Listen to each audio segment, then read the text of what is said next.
பிஸ்மில்லாஹிர் ரஹ்மானிர் ரஹீம். பெருமையை பற்றி உண்டான செய்திகள், பெருமையினுடைய கேவலத்தை பற்றி உண்டான செய்திகள். இமாம் முஹம்மது இப்னு சீரின் ரஹ்மத்துல்லாஹி அலைஹி அவர்கள் சொல்லுகிறார்கள், நல்ல குணம் இருக்கிறதே மார்க்கத்திற்கு உதவி செய்யும். நபி ஸல்லல்லாஹு அலைஹி வஸல்லம் அவர்கள் சொன்னார்கள், யாருடைய உள்ளத்திலே கடுகளவு பெருமை இருக்குமோ அவன் சொர்க்கத்திலே நுழைய மாட்டான், முகம் குப்புற அவன் நரகத்திலே கொண்டு போய் போடப்படுவான். நபி அவர்கள் சொன்னார்கள், மனிதன் இருக்கிறானே தன்னுடைய பெருமையின் காரணத்தினால், தன்னுடைய அகம்பாவத்தின் காரணத்தினால் அவன் அதிகமாக்கி அப்படியே தன்னுடைய அகம்பாவத்தை அல்லாஹ் தஆலா இடத்திலே அவன் ஜப்பாராக அவன் எழுதப்படுகின்றான், ஆதிக்கம் செலுத்தக்கூடியவனாக அவன் எழுதப்படுகிறான். பிறகு வரம்பு மீறியவர்களுடைய வேதனையிலே போய் அவன் சிக்கிக் கொள்கிறான் அப்படின்னு நபி ஸல்லல்லாஹு அலைஹி வஸல்லம் அவர்கள் கூறினார்கள். இமாம் மாலிக் இப்னு தீனார் ரஹ்மத்துல்லாஹி அலைஹி அவர்கள் கூறுகிறார்கள், ஒரு நாள் ஹஜ்ரத் சுலைமான் இப்னு தாவூத் அலைஹிஸ்ஸலாம் அவர்கள் தன்னுடைய அரியாசனத்திலே உட்கார்ந்திருந்தார்கள். அப்பொழுது சுலைமான் அலைஹிஸ்ஸலாம் அவர்களினுடைய சபையிலே 2 லட்சம் மனிதர்கள் இருந்தார்கள், 2 லட்சம் ஜின்கள் இருந்தது. சுலைமான் அலைஹிஸ்ஸலாம் அவர்கள் வானலாவியத்திலே உயர்த்தப்பட்டார்கள். அங்கே மலக்குகள் அல்லாஹ்வை தஸ்பீஹ் செய்வதை அவர்கள் கேட்டார்கள். பிறகு அவர்கள் பூமியின் பக்கமாக கொண்டு வரப்பட்டார்கள். பூமியிலே கடல் பகுதியிலே கடலிலே அவர்களுடைய கால் நினைகிற அளவுக்கு அவர்கள் கொண்டு வரப்பட்டார்கள். கால் நனைஞ்சு போச்சு. பிறகு ஒரு மலக்கு சத்தமிட்டு கூறினார், உள்ளத்திலே கடுகளவுக்கு பெருமை உங்களுக்கு இருந்திருந்தாலும் எவ்வளவு உயரத்திலே நீங்கள் உயர்த்தப்பட்டீர்களோ அதைவிட அதிகமாக நீங்கள் அகல பாதாளத்திலே தள்ளப்பட்டிருப்பீர்கள் அப்படின்னு சொல்லி இப்படி ஒரு மலக்கு கூறினார் அப்படின்னு இமாம் மாலிக் இப்னு தீனார் ரஹ்மத்துல்லாஹி அலைஹி அவர்கள் கூறுகிறார்கள். ஹஜ்ரத் அபூபக்கர் சித்தீக் ரலியல்லாஹு தஆலா அன்ஹு அவர்கள் தன்னுடைய பிரசங்கத்திலே ஒரு முறை கூறினார்கள், மனிதனுடைய பிறப்பை பற்றி. 2 மனிதர்களினுடைய மூத்திர இடத்திலே இருந்து பிறந்தவன், உனக்கு என்னடா பெரிய பெருமை வேண்டியது கிடக்கு அப்படி சொல்லி மக்கள் முகம் சுளிக்கின்ற அளவுக்கு இந்த மாதிரி ஒரு வார்த்தையை ஹஜ்ரத் அபூபக்கர் சித்தீக் ரலியல்லாஹு அன்ஹு அவர்கள் கூறினார். இமாம் ஷுஅபி ரஹ்மத்துல்லாஹி அலைஹி அவர்கள் கூறுகிறார்கள், 2 மனிதர்களை கொலை செய்தவன் அவன் பெரிய வரம்பு மீறியவனாக ஆதிக்கம் செலுத்தியவனாக ஆகிவிடுகிறான். அதாவது பெருமை கொள்ளக்கூடியவன் இருக்கிறானே, அடுத்தவனை அவன் தாழ்வாக நினைத்து தன்னை பெரிதாக நினைக்கிறான். அதனால அடுத்தவனையும் நாசமாக்கி தன்னையும் அவன் நாசமாக்கி கொள்கிறான். இதை சொல்லிவிட்டு அவங்க குர்ஆனுடைய ஒரு ஆயத்தை ஓதி காட்டினார்கள். அதாவது மூசா அலைஹிஸ்ஸலாம் அவர்கள் ஒருத்தனுக்கு உதவி செய்ய போய், பனி இஸ்ராயல்காரன் ஒருத்தனுக்கு உதவி செய்ய போய் அவனுக்காக வக்காலத்து வாங்கிக்கிட்டு ஒரு கிபுத்தி ஒருத்தனை பிடிச்சி அடிச்சு விட்டாங்க. அவன் செத்து போயிட்டான். இதையே சாக்கா வச்சுக்கிட்டு அவன் 2வது நாளும் என்ன பண்ணான் அப்படின்னா மூசா அலைஹிஸ்ஸலாம் அவர்களை ஒத்தாசைக்கு கூப்பிட்டான். அப்போ மூசா அலைஹிஸ்ஸலாம் அவனுடைய சூழ்ச்சியை தெரிஞ்சு கொண்டு அவனை துரத்துனப்போ அந்த ஆள் இருக்கிறான பனி இஸ்ராயில் அவன் கூறிய அந்த வார்த்தையை அல்லாஹ் குர்ஆனிலே பதிவு செய்கிறான். அதை இமாம் ஷுஅபி அவர்கள் ஓதி காட்டுகிறார்கள். கால யா மூசா அதுரீது அன் தக்துலனி கமா கதல்த நஃப்ஸன் பில் அம்ஸ். நேற்று நீர் கொலை செய்ததை போல ஒரு மனிதரை என்னை கொலை செய்ய நீங்கள் நினைக்கிறீர்களா? துரீது இல்லா அன் தகூன ஜப்பாரன் ஃபில் அர்த். பூமியிலே ஆதிக்கம் செலுத்தக்கூடியவராக நீர் இருக்க வேண்டும் என்று நீர் நினைப்பதை போல தெரிகிறது அப்படின்னு சொல்லி அப்படி அந்த மனிதன் கூறினான். இந்த ஆயத்தை இமாம் ஷுஅபி அவர்கள் ஓதி காட்டுகிறார்கள். என்ன இதில் சொல்ல வராங்க அப்படின்னு பார்த்தீங்கன்னா, பெருமை பிடித்தவன் இருக்கிறானே தன்னையும் அழித்து கொண்டு அடுத்தவனையும் அழித்து விடுவான்.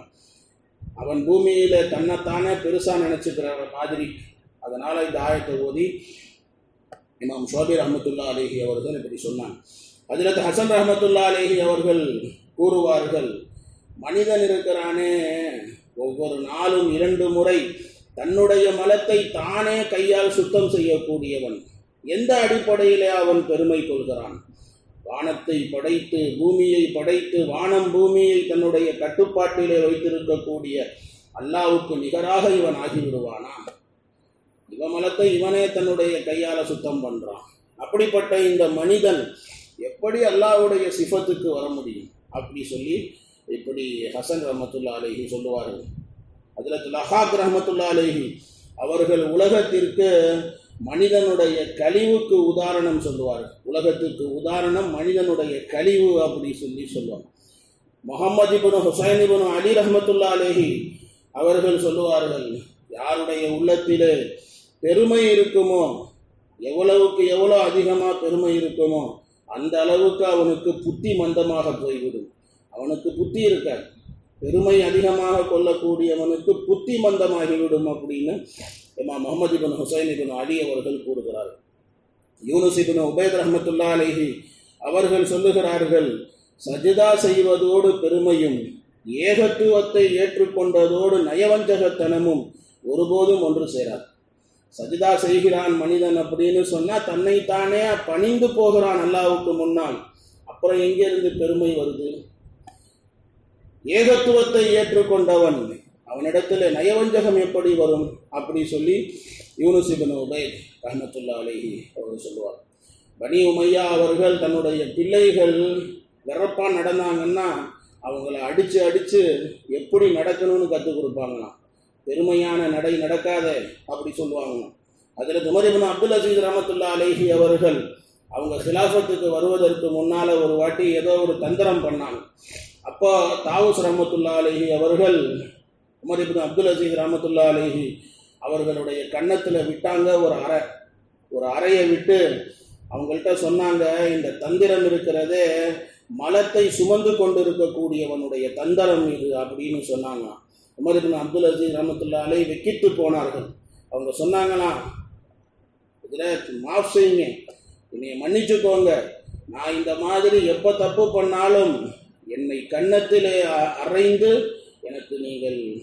எனக்கு நீங்கள் அதபை கற்றுக் கொடுங்கள் அப்படி சொல்லி இப்படி உமர் இப்னு அப்துல் அசீஸ் ரஹ்மத்துல்லாஹி அலைஹி அவர்கள் சொன்னார்களாம்.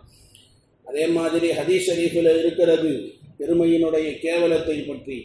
ரசூலுல்லாஹி ஸல்லல்லாஹு அலைஹி வஸல்லம் அவர்கள் சொன்னார்கள், எந்த மனிதன் பெருமையின் காரணமாக தன்னுடைய கீழாடையை கணுங்கால் முழுக்கி கீழே அவன் போடுவானோ, கியாமத்துடைய நாளிலே அல்லாஹ் ரப்புல் ஆலமீன் ரஹ்மத்தான பார்வையை கொண்டு அல்லாஹ் அவனை பார்க்க மாட்டான்.